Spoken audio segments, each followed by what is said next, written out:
So here we are at Green I/O, and I'm with Anne Curry, who, along with more people, has written the book Building Green Software. Anne, how are you? I'm very good, thanks. Enjoying the conference. Yes. And you just informed me it's an O'Reilly book, reasonably expensive, but you've just given away 20. Yes, yeah, we did. We just gave away 20 signed copies. But also we are, although it's a very expensive book, we're really keen that the message gets out. And there is a Creative Commons license for the book. So if you go to my company website, which is strategically.green, you can read the book for free. Fantastic. Oh, that's very kind and generous of you. Why were people so excited? Because there was a good queue. And people definitely wanted the book. Why are people excited about green software? Well, people are excited about green software because the tech industry does have a very big climate impact. You know, data centers, something that nobody really talked about 10 years ago was data centers, but you kind of thought that everything just magically have computers and services just magically appeared on your machine in your own home. But in fact, the data is all processed in these enormous modern factories, which are data centers all over the world.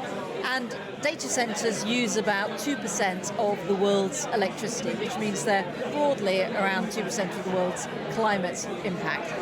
And the thing is, that is getting worse. So it used to be 2%, and you think, well, all industries have to cut all of their costs, and 2% is kind of like most industries are around that level.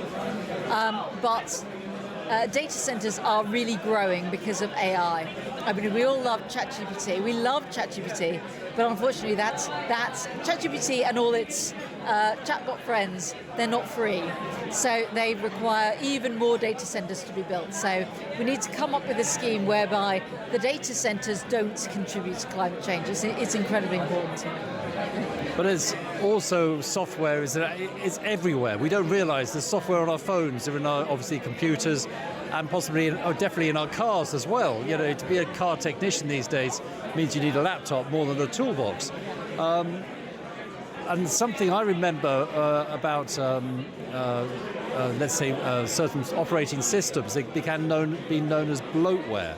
That there's way too much software going into them. Is that something you address in the book?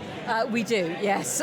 Because there are two forms of effectively bloatware waste within the tech industry. There's writing code that is inefficient, that uses more CPU than it needs to do the job. But there's also things that are operationally inefficient. So using two computers, two servers to run your software when actually you could just run it on one, for example. And doing those kind of things, not only does it increase carbon emissions, it also costs a lot of money, and it tends to produce systems that are a bit slower and also less secure. There's loads of downsides to doing it above and beyond just the carbon emissions. So its best practice is usually greener. And that's what we cover a lot in the book, is about just use best practice. And how easy is it going to be to get coders to start thinking green?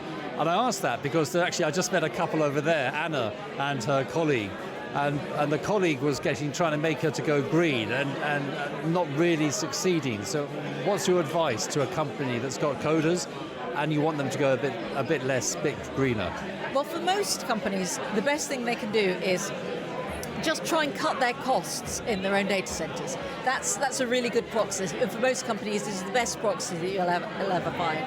If you can cut your hosting costs in half, which we find is very common because there's a lot of waste of having machines that are running things that nobody cares about anymore, or they're over-provisioned, they're twice as big as they need to be.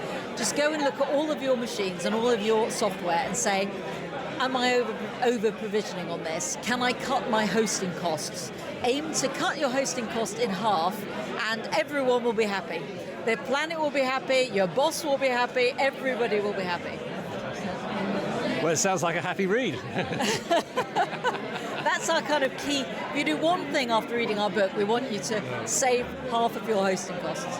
And as a last question, as a coder, I'm sure I'd enjoy it, but as a general reader, Is this all about code and hashtags and hard brackets? It's definitely written for general readers. It's not really, because even coders, there are so many different types of coder that you can't write for a coder and they'll understand what other coders would understand. I think you have to step back and write for a general audience if you actually want to reach all coders as well. So we tried to write for a general audience. Lovely. Well, the book's called Building Green Software. I didn't actually announce all of the authors, but you got Anne Curry, That's yourself. me. Hello. Yeah. Got Sarah Sue. Sue. Okay. Yeah. And Sarah Bergman. Sarah Bergman. Sarah Bergman. She'll be livid if she'll be livid. Sarah Bergman. They're very laid back in Sweden. Yeah. But one more last question. But why three of you? I think well, it's a lot of work to write a book. It's good to split it over people, but also I really liked working with Sarah and Sarah on it. It was a very enjoyable project to do.